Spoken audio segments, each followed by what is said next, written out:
Hoy vamos a estar hablando bajo el tema una identidad en Cristo. Amén. Y para eso me gustaría que vamos al libro de Romanos capítulo 12. Romanos capítulo 12, verso 1 y 2. Amén.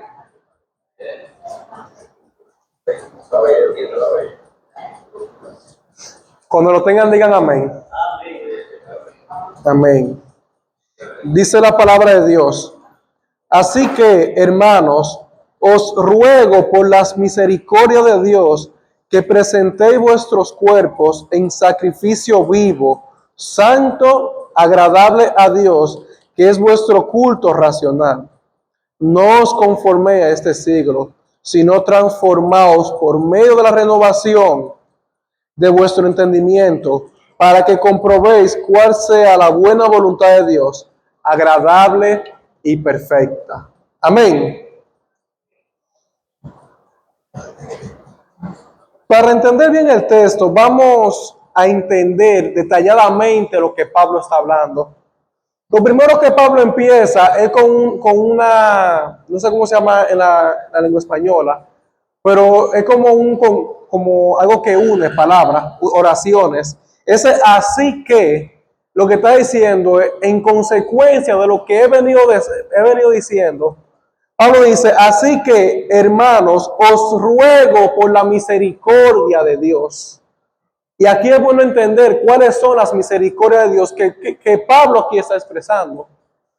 Si leemos en el verso 25, nos daremos cuenta en Romanos 11, 25, dice, porque no quiero, hermanos, que ignoréis este misterio, para que no seáis arrogantes en cuanto a vosotros mismos, que ha acontecido en Israel endurecimiento en parte, hasta que haya entrado la plenitud de los gentiles.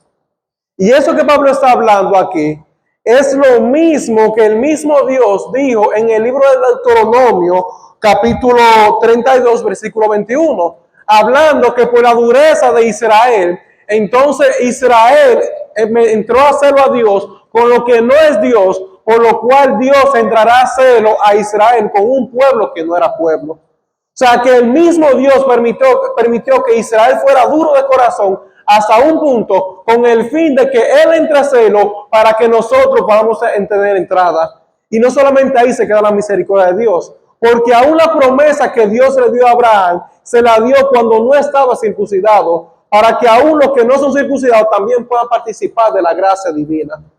Entonces, Dios aquí está hablando a nosotros que nosotros debemos de hacer lo que Pablo va a decir por la misericordia que Dios presentó con nosotros. Y para que uno entienda mejor las misericordias de Dios, vamos a ponernos a pensar. Si no podemos pensar en Satanás cuando pecó en el cielo contra Dios y los ángeles, Dios tuvo misericordia de ellos. ¿Acaso Dios le envió un salvador al diablo para que se pueda arrepentir? ¿O a los ángeles caídos? Desde que el diablo se reveló, ¿qué hizo Dios? Hizo justicia divina. Y en el cielo celebraron porque Dios fue justo por eso. Sin embargo, Dios, cuando nosotros nos revelamos, ¿qué hizo Dios con nosotros? ¿Nos condenó como el diablo? No, sino que Él vino y mostró su misericordia en la cruz del Calvario.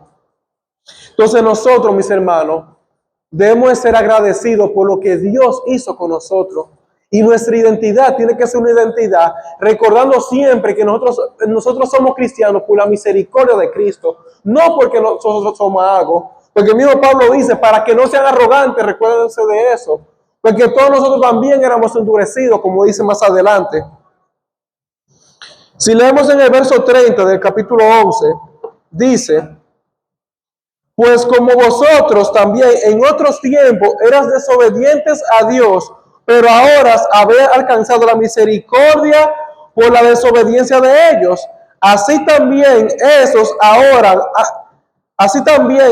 ahora han sido desobedientes, pero por la misericordia a vosotros, ellos también alcancen misericordia. O sea, que la misericordia de Dios es tanto para los gentiles como para los judíos. O sea, que la misericordia de Dios no solamente se quedó en el pueblo que Dios escogió, sino que su misericordia también nos alcanzó a nosotros, mis hermanos. Y si seguimos leyendo en el 32, me encanta cómo Pablo viene y hace como glorificando la gran sabiduría y lo que Dios hizo por nosotros. Porque mire cómo dice en el 32, porque Dios sujetó a todos en desobediencia para tener misericordia de todos. Y esto es interesante, mis hermanos, porque póngase a pensar, si una persona no tiene necesidad de nada, ¿por qué tener misericordia a esa persona si esa persona está bien? Pero Dios en su gran sabiduría quiso que todos entramos en desobediencia con el fin de poder mostrar su misericordia para todos, mis hermanos. Y no solamente eso, sino para que por medio de Cristo todo aquel pueda ser salvo, mis hermanos. No es una cosa de que Dios vino y a uno tuvo misericordia, a otro no, sino que la misericordia de Dios viene para todo aquel que quiera venir a los pies de Cristo. Y es lindo porque Dios permitió que entramos en desobediencia para que sea por gracia que podamos entrar al cielo, para que nadie quiera entrar por mérito de decir, yo me lo gané porque no necesité la misericordia de Dios, sino que todos fuimos desobedientes, por lo tanto todos merecemos esa misericordia, todos necesitamos de esa misericordia de Dios para poder entrar. Y mira lo lindo de Pablo, cómo Pablo habla de lo que Dios hizo. En el 33 dice, oh, profundidad de las riquezas y de la sabiduría y de la ciencia de Dios, cuán insondables son sus juicios e inescrutables sus caminos. Porque ¿quién entendió la mente del Señor? ¿O quién le dio consejo? ¿O quién le dio a él primero para que le fuese recompensado?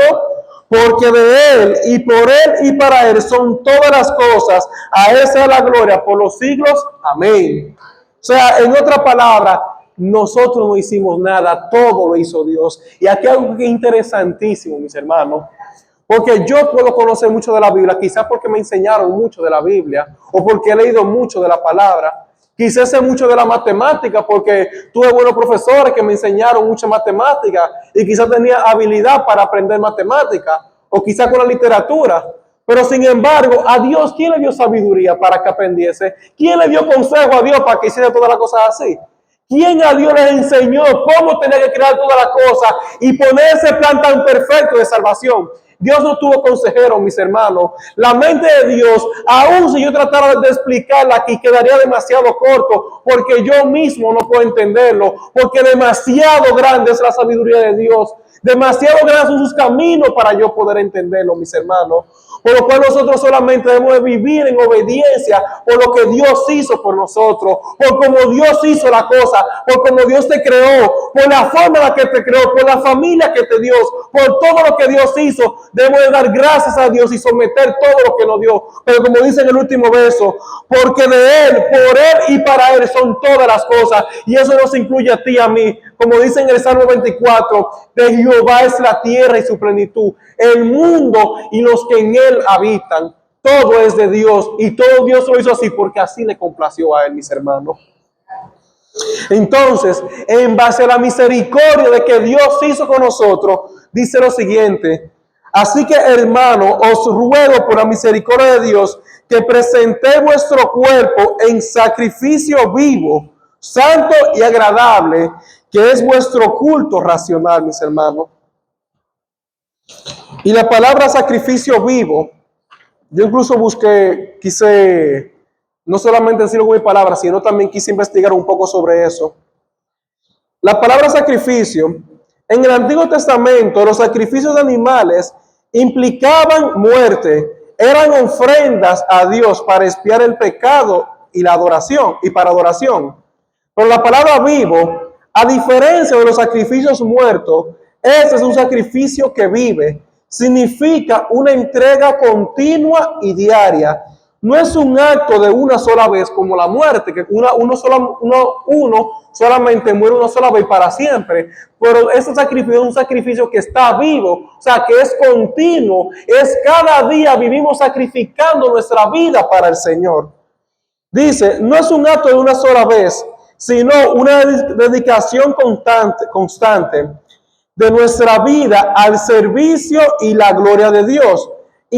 Implica que estamos vivos para Dios, dedicando cada cosa, cada día, cada hora a su propósito.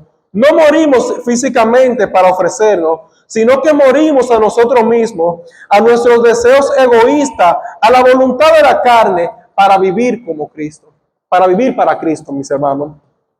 Y eso me acuerda mucho a lo que dice la palabra, a lo que dijo el mismo Jesús. El que quiera servirme a mí, el que quiera servir a mí o seguir en pos de mí, niéguese a sí mismo, tome su cruz cada día y sígame.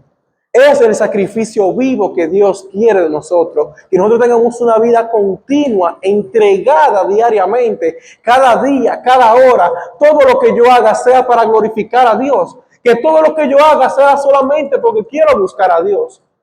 Que si me levanto, piense en Cristo. Que si trabajo, trabajo como Cristo quiere que yo trabaje. Que si yo estoy en la casa descansando, que sea meditando en Cristo. Y que si estoy con mi familia, sea representando a Cristo. En todo momento, en todo lugar, ser ese sacrificio vivo, esa ofrenda que sea agradable delante de Dios. Amén. Lo segundo que dice es que sea santo. Y la palabra santo, en su origen, lo que significa prácticamente es cortado, separado. Es algo que ya no tiene que ver con lo que fue cortado. Pero no solamente cortado, sino la palabra santo es como cortado para algo, vamos a decir, como para algo, como una deidad, como un Dios. Ese es el origen. Pero verdaderamente sabemos que la palabra santo es apartado para Dios. Esa es la mejor definición que se le puede dar a la palabra santo. Entonces, Dios quiere que nosotros tengamos una vida que sea santa para Él. Que todo lo que uno haga sea apartado para Dios, mis hermanos. Un ejemplo de eso vendría siendo como cuando una mujer está cocinando y tiene la verdura y tiene una zanahoria y va cortando y separando, cortando y separando, cortando y separando. Dios va cortando. Un ejemplo más claro sería como cuando un artista coge un pedazo de madera y empieza con una sierra y empieza a cortar, y luego con esa sierra empieza a darle forma, pero no solamente con eso. Una vez que usa la sierra, empieza a usar herramientas más pequeñas para entonces empezar a dar detalles y seguir cortando y cortando, cortando, hasta que llega a ser la estatua que el artista quería hacer desde un principio.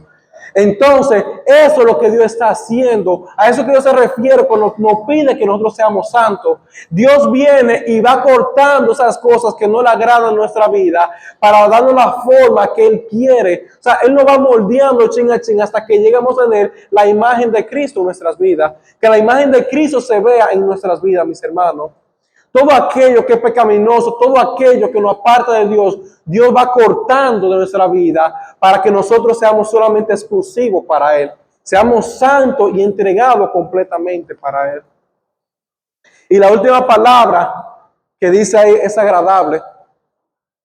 Yo compartía una pequeña parte, una reunión que tuvimos los hermanos, de lo que quiere decir agradable. O sea, de lo que significa el agradar a una persona. Yo ponía el ejemplo de una pareja, que una pareja cuando están muy enamorados los dos, todas las personas lo miran y dicen, mira, se quieren muchísimo, o wow, ellos se ven que se aman, pero ¿por qué se le nota? Porque se le ve que quieren agradar el uno al otro, que uno siempre está pendiente del otro y quiere vivir agradando a la otra persona, y todos los de afuera perciben eso. Pero no solamente eso, cuando la pareja es dispareja, por decirlo así, que una persona, un ejemplo, el hombre no quiere a la hembra, pero la hembra sí lo quiere, todo el mundo dice, me da pena con ella, porque ella se le nota que lo quiere mucho, pero él no se le ve. Entonces, cuando dice de agradable, a nosotros en nuestra vida se le debe de ver que estamos agradecidos con Dios, que la persona note, wow, esa persona que está agradecida con Dios, esa persona se le nota que ama a Dios, esa persona se le ve que quiere a Dios. ¿Por qué? Porque todo lo que hace, lo hace porque quiere agradar a su Señor. Y eso es lo que Dios quiere de nosotros, que nosotros en nuestra vida se vea que somos el sacrificio vivo, santo, y que procura agradar en Dios a todos mis hermanos. Y como dice al final, que es vuestro culto racional. Ese culto racional, O sea, lo más razonable para el hombre, lo más lógico para el hombre es hacer eso que está mencionando ahí, mis hermanos. Porque no es que Dios hizo una cosa pequeña por nosotros. Dios nos dio la salvación. Dios nos salvó de una condena que teníamos y que ni tú ni yo podíamos pagar por más sacrificio que hiciéramos nosotros. Nuestro pecado estaba tan pegado en nosotros que por más cosas, por más rituales, por más cosas que uno quiera hacer para lavarse, ese pecado permanecía en nosotros. Pero vino Cristo y derramó su sangre en la cruz para que con esa sangre poder lavarnos y por medio de esa sangre poder ser purificado para poder entrar en el cielo.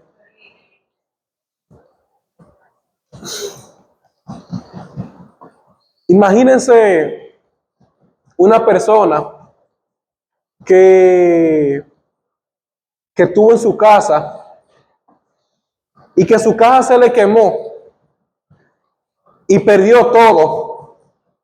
Y esa persona viene y se está muriendo porque se va a quemar en la casa junto. Pero de repente viene y entró una persona sin importar el fuego quemándose. Y vino y esa persona que está en medio de la llama vino y la sacó y luego la puso en un lugar seguro.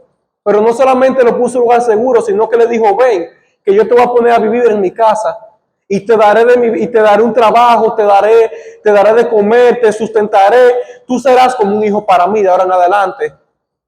Lo más razonable para esa persona, ¿qué sería? ¿Rebelarse en contra de aquel que lo salvó o someterse a lo que ese hombre le está proponiendo?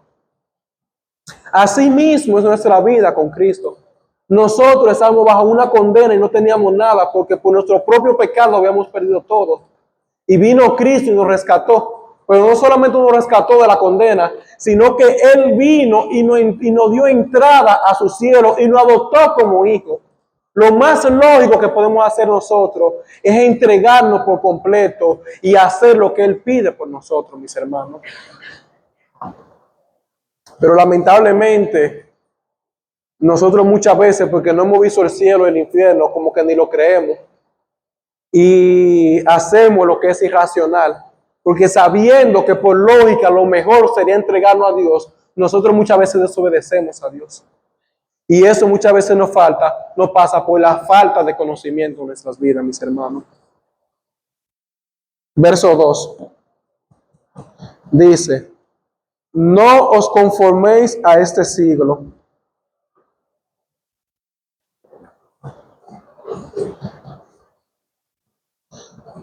Esa palabra, no os conforméis a este siglo, mis hermanos. Si hay una cosa que hoy en día la persona se están conformando, aún los que van a la iglesia, es conformándose a las tendencias de este siglo. Porque nosotros venimos y vemos cómo está ese mundo y porque somos cristianos queremos suavizarlo de ellos para decir que es algo cristiano. Si la moda de antes, da pena. Gracias a Dios en este país no se ve tanto, pero en países para afuera las mujeres usan ropa, que mujeres cristianas hablando, usan ropa que si 100 años atrás la usaran, todo el mundo la tachara de que fue una perversa totalmente. Sin embargo, hoy la usan como si fuera una ropa seria. ¿Pero por qué lo hacen? Porque el mundo, hace unos cuantos años atrás, consideraba perverso eso, pero como ahora el mundo se viste de una forma más perversa, ya no lo consideran como perverso, lo que el mundo en un principio lo consideró como algo perverso. Entonces, lamentablemente, el cristiano ha ido trayendo las cosas del mundo y se ha ido conformando. Y no solamente eso, ha venido ensuciando el evangelio con lo que es del mundo, conformándose a la cosa de este mundo, mis hermanos.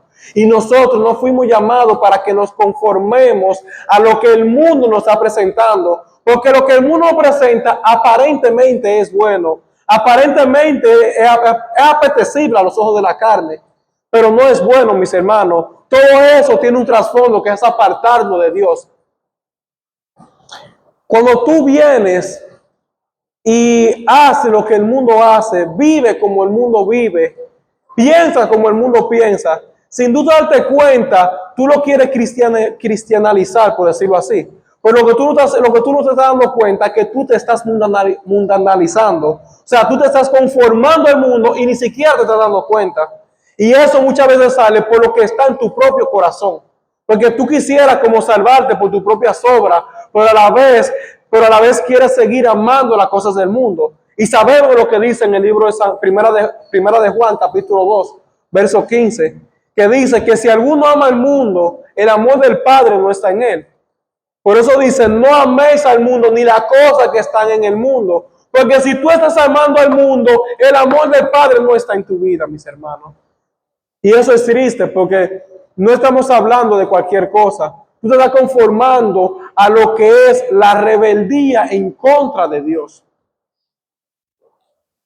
Y lo grande que para conformarse a este mundo es de manera muy sutil que pasan las cosas. Porque tú vienes y muy probable cuando pases este culto te vas para tu casa y te sientas en tu cama, prende la televisión y empiezas a ver canales, cosas de este mundo. Empiezas a ver programas, o te pones a ver YouTube, te pones a ver las redes sociales, quizás te pones a jugar en un teléfono, o quizás te vas a poner tus amigos a hablar cosas mundanas y hacer cosas de este mundo. Entonces, sin darte cuenta, tú estás conformando a este mundo y ni siquiera te estás dando cuenta que te estás conformando a este mundo. Porque esas cosas que se ven tan sutiles, sin darte cuenta, la bendición que tú recibiste aquí en la iglesia, la vas perdiendo por estar llenando de toda esa basura. Y mira lo que dice el verso más adelante. No os conformáis a este mundo, sino transformaos por medio de la renovación de vuestro entendimiento. O sea, que lo que Dios te está diciendo es no te pongas a perder el tiempo en las cosas de este mundo, sino que ponte a escudriñar la palabra de Dios. Empieza a pensar como dice la palabra. Vive conforme a la palabra. Busca lo que te dice la palabra. Busca la integridad con Dios. Cuando tú llegas a tu casa, mejor en vez de poner un canal de televisión, mejor dedícate a orar. Busca la palabra, escudriña lo que Dios tiene para ti, porque Dios no se cansa de hablar con nosotros. Somos nosotros que no queremos a buscar a Dios, pero no te conformes a lo que este mundo te está enseñando, sino busca lo que Dios te está enseñando por medio de su palabra, mis hermanos. Renovemos nuestro entendimiento, mis hermanos, porque a eso fuimos llamados. Una persona que no vive renovando su entendimiento a la luz de la palabra es una persona que no tiene identidad en Cristo Jesús. Porque una identidad en Cristo Jesús busca andar como él anduvo aquí en la tierra. Y para yo saber cómo él anduvo, yo debo de escudriñar lo que dice la palabra acerca de él, mis hermanos. Pero una identidad en Cristo debemos entender que tiene que ser en lo que dice la palabra, mis hermanos. Porque no es solamente yo venir y decir, yo escucho una prédica o yo escucho a tal pastor. Porque muchas veces nos conformamos con decir, yo escucho a tal pastor que es muy bueno. Pero tú si no lees la palabra, tú ni siquiera sabes si lo que ese hombre está predicando es bíblico o no lo es. Que es bueno escuchar palabra, pero es más importante y necesario leer la Biblia. La Biblia no dice, busca sermón del pastor fulano de tal. La Biblia lo que te dice, escudriñar las escrituras, porque en ella os parece que está la verdad. En la palabra de Dios que está la verdad y en ella queremos renovar nuestro entendimiento. Si verdaderamente tenemos una identidad en Cristo Jesús.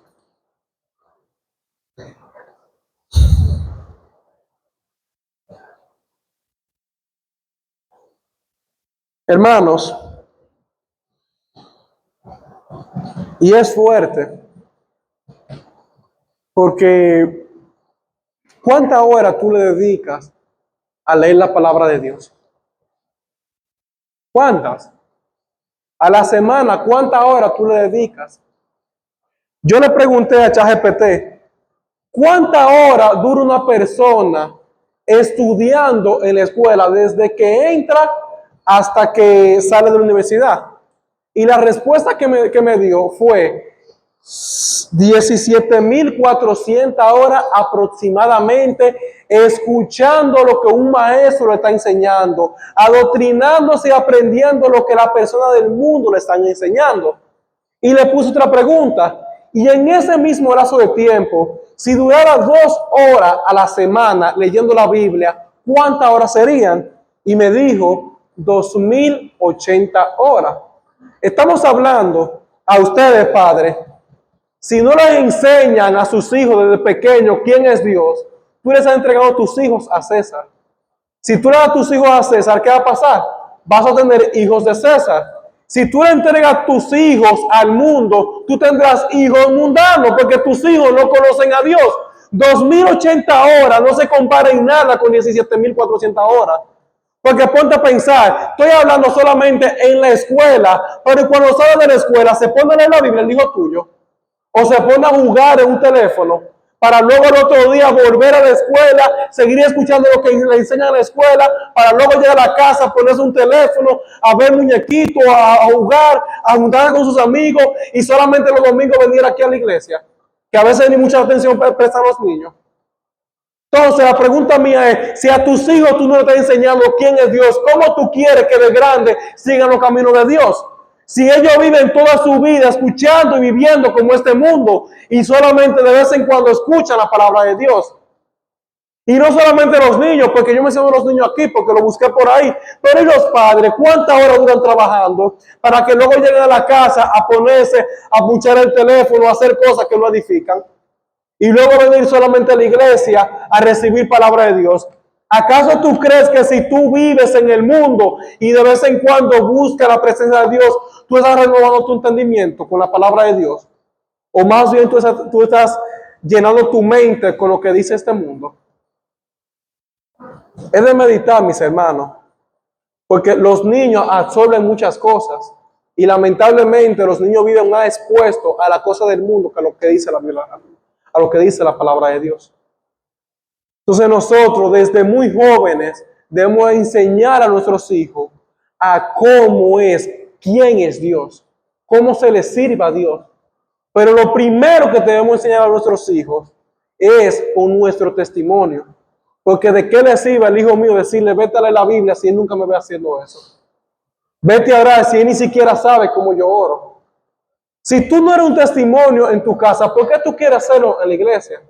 O por qué, si tú no eres un testimonio en tu casa, ¿por qué tú quieres hacerlo en la calle y salir a evangelizar?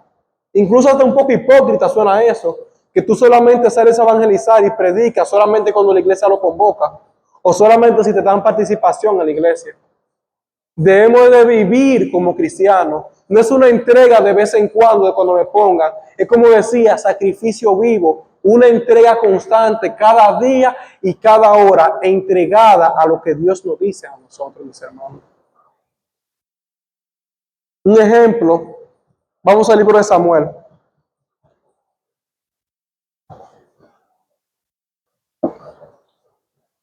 Libro de Samuel, primera de Samuel, capítulo 17.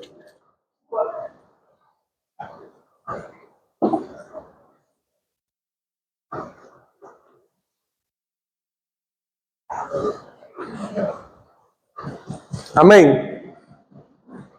Samuel 17, primera de Samuel, capítulo 17, verso 26. Aquí está hablando de David. Yo quiero que miren, recuerden una cosa, David aquí era un muchacho todavía. O sea, que esto no es algo de cuestión de edad. Primera de Samuel, capítulo 17, verso 26. David no era un muchacho, David no era un hombre viejo, David era un muchacho. Y sin embargo, miren cómo David vivía entregado a Dios. Dice en el verso 26. Entonces habló David a los que estaban junto a él diciendo, ¿qué hará al hombre que venciera a ese filisteo y que quitare el oprobio de Israel? Porque ¿quién es este incircunciso para que provoque a los escuadrones del Dios viviente?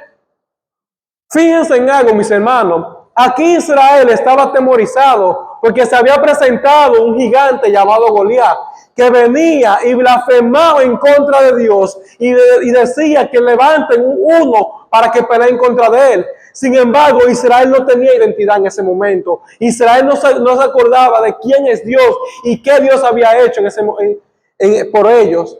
Y sin embargo, ¿qué hizo Israel? Estaba atemorizado porque estaba poniendo los ojos en aquel gigante, pero no tenía los ojos puestos en aquel que podía vencer en aquel gigante. Sin embargo, David, siendo un muchacho que era íntegro delante de Dios, que sabía en quién había creído, cuando vio aquel gigante que provocaba, lo único que le dijo fue que lo habló con desprecio. ¿Quién es este circunciso que se levanta contra el escuadrón de de Israel contra el mismo Dios viviente que puede destruirlo, que lo va a destruir. Entonces, David sabía en quién había creído. Y algo interesante, mis hermanos, si seguimos leyendo, vemos en el verso 33, como dice: dijo Saúl a David: no podrás tú ir contra aquel filisteo para pelear con él, porque tú eres muchacho y él es un hombre de guerra desde su juventud. David respondió a Saúl: tu siervo era pastor de ovejas de su padre, y cuando venía un león o un oso, lo tomaba y tomaba algún cordero, y tomaba un cordero de la manada, salía yo tras él y lo hería y lo libraba de su boca. Y si se levantaba en contra mí, yo le echaba mano de la quijada y lo hería y lo mataba. Fuese león o fuese oso, tu siervo lo mataba. Y este filisteo incircunciso será como uno de ellos, porque ha provocado al ejército del Dios viviente. Mi hermano, analicemos lo que David está diciendo. Humanamente hablando, yo les digo a ustedes, ¿quién de nosotros se siente capaz de poder matar a un león? Piénselo, porque un león tiene fuerza. Yo creo que un león pesa como 300 kilos más o menos que pesa un león. Entonces tú te pones a pensar, un animal tan pesado, con tanta fuerza en la mandíbula, que por los 5 lados muerde, o sea, aruña por las patas y muerde con la boca. ¿Quién se enfrentaría con un león? Fácilmente yo un león con una oveja y yo salgo corriendo en vez de salir a pelear contra ella. Sin embargo, ¿qué hacía David? David veía una oveja de su padre y él venía y hería al león. Y si el león se rebelaba en contra de él, venía David y lo agarraba por la quijada y lo mataba. Ahora, una pregunta: ¿ustedes creen que era David que lo mataba o que era Dios que lo mataba por David? David sabía que la pelea que él hacía no era porque él era fuerte, sino porque Dios era que peleaba por él, mis hermanos. Por eso él dice que este filisteo incircunciso será como unos leones, porque David sabía que no era con él que estaba peleando, sino que era contra el ejército del Dios viviente. Y como dice aquí el 37, añadió David: Jehová, que me ha librado de las garras del león y de la garra del oso, él también me librará de la mano de ese filisteo. Y dijo Saúl: ve, y Jehová esté contigo. Pero algo interesante, mis hermanos. Dice el 38, y Saúl vistió a David con su ropa y puso sobre su cabeza un casco de bronce y la armó de coraza. Y ciñó a David su espada, y ciñó David su espada sobre sus vestidos y probó a andar, porque nunca había hecho la prueba. Y dijo David a Saúl: yo no puedo andar con esto, porque nunca practiqué. Y David echó de sí aquellas cosas y tomó su cayado en su mano y escogió 5 piedras lisas del arroyo y las puso en su saco pastoril en el furón que traía, y tomó una honda en su mano y se echó hacia el filisteo. Fíjense en algo, mis hermanos. Cuando Saúl vio la convicción que tenía David y que veía que David iba a pelear en el nombre de Jesús, ¿qué hizo Saúl? Lo empezó a vestir como ellos vestían para la guerra.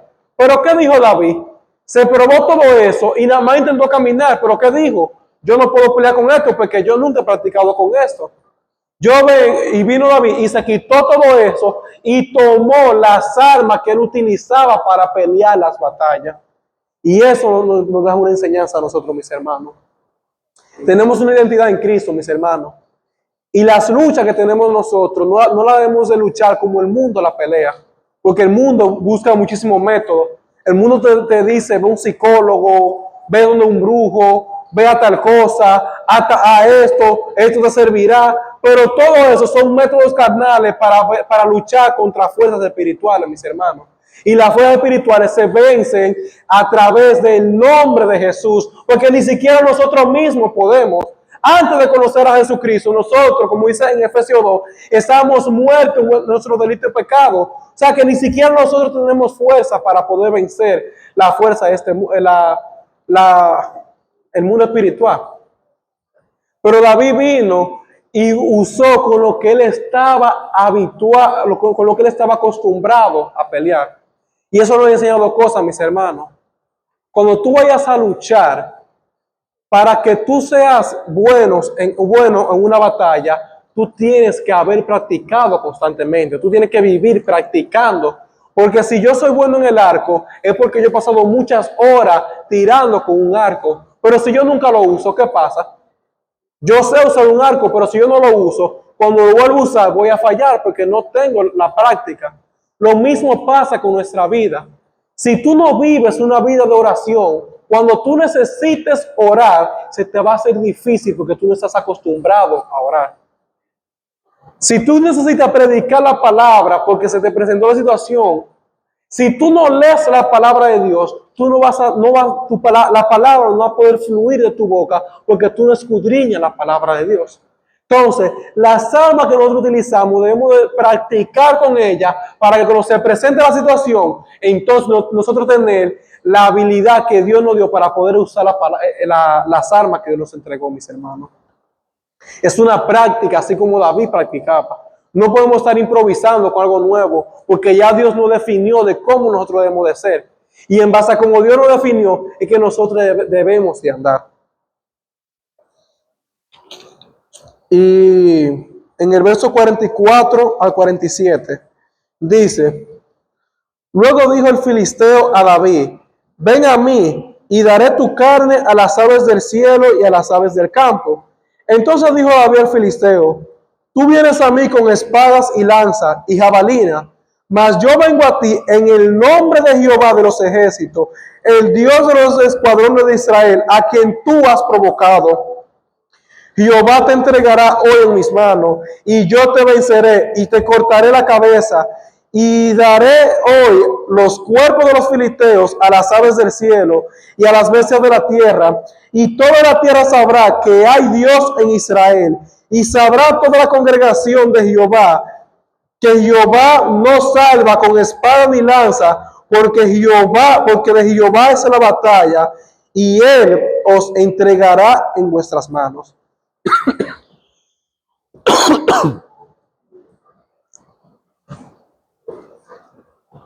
Mis hermanos, ¿cómo que se vence? ¿Cómo fue que David venció? Se vence a través de Cristo. Nosotros nada podemos hacer. Todo lo hizo Cristo. Como dice la palabra, como decía en Romanos, todo fue por Él, por medio de Él, por Él y para Él. O sea que si nosotros vencemos, si ganamos una batalla, fue porque Él venció. Si nosotros no entramos en una lucha, fue porque Él no entró en esa lucha. Pero sabemos que si salimos victoriosos, fue porque Él nos dio la victoria, mis hermanos. No porque nosotros hacemos nada. Porque ya sea un león, un oso o un filisteo que se levante en contra de nosotros, sea lo que sea, Cristo es quien venció por nosotros. Y aún la misma muerte fue el mismo Jesucristo que la venció en la cruz del Calvario.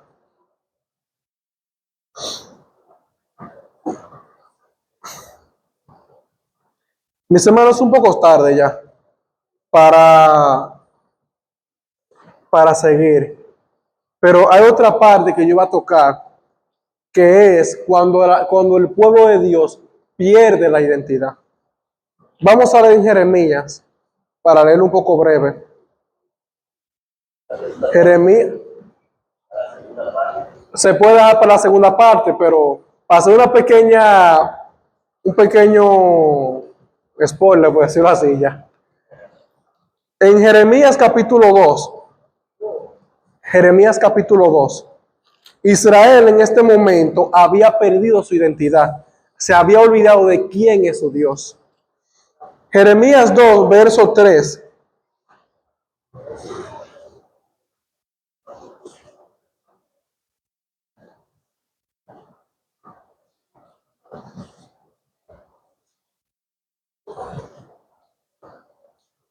Dice la palabra de Dios en el verso 3.